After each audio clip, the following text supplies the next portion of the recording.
Il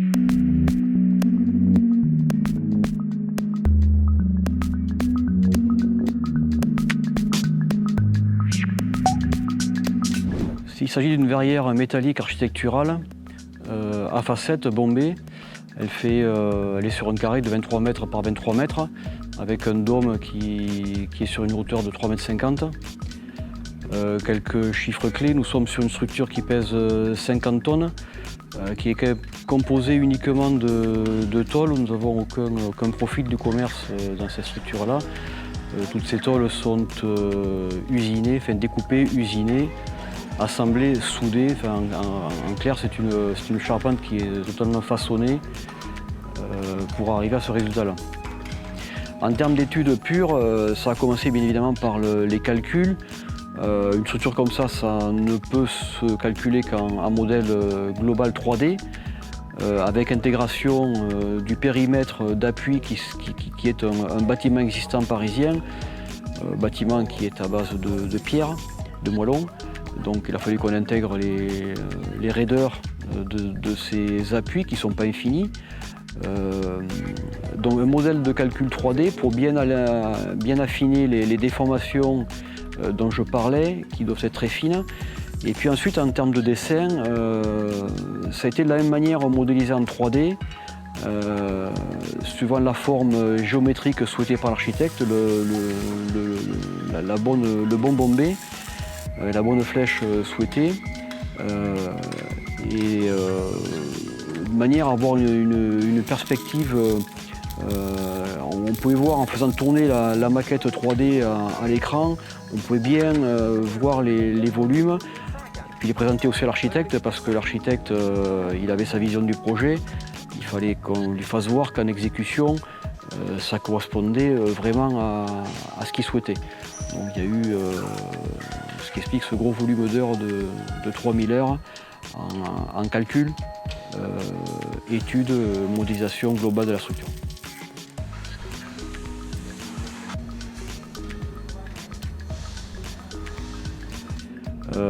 On est sur 36 tonnes de vitrages qui vont être posés dessus, qui sont répartis en 110 formats, autant de facettes qu'il y a sur la verrière.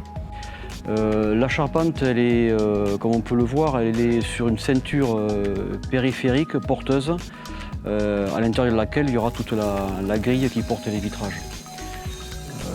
On est sur une affaire qui totalise quelque chose comme 3000 heures d'études. Des études qui se sont menées entre autres avec des réunions avec l'architecte pour bien sentir ses attentes architecturales qui étaient assez fortes et bien étudier l'ensemble des détails auxquels il voulait aspirer. En termes de volume d'heures, on est également en fabrication sur quelque chose comme 4000 heures de fabrication, ce qui est assez important, lié au fait, comme je disais, que tout est travaillé à façon et reconstitué sur place. Le défi de cette opération-là, ça a été majoritairement la maîtrise des déformations. Il fallait absolument que lorsque la verrière travaille, s'écrase, chaque facette reste sur un plan de manière à ce que les vitrages ne cassent pas. On s'est passé par une maîtrise des tolérances très serrées. Je veux dire par là des tolérances qui sont de l'ordre de 3 mm. Donc ce qui a imposé de fait le montage à blanc qu'on voit ici.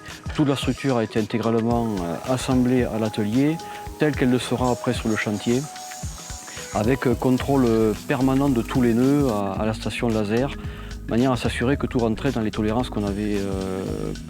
qui étaient nécessaires pour cette opération-là.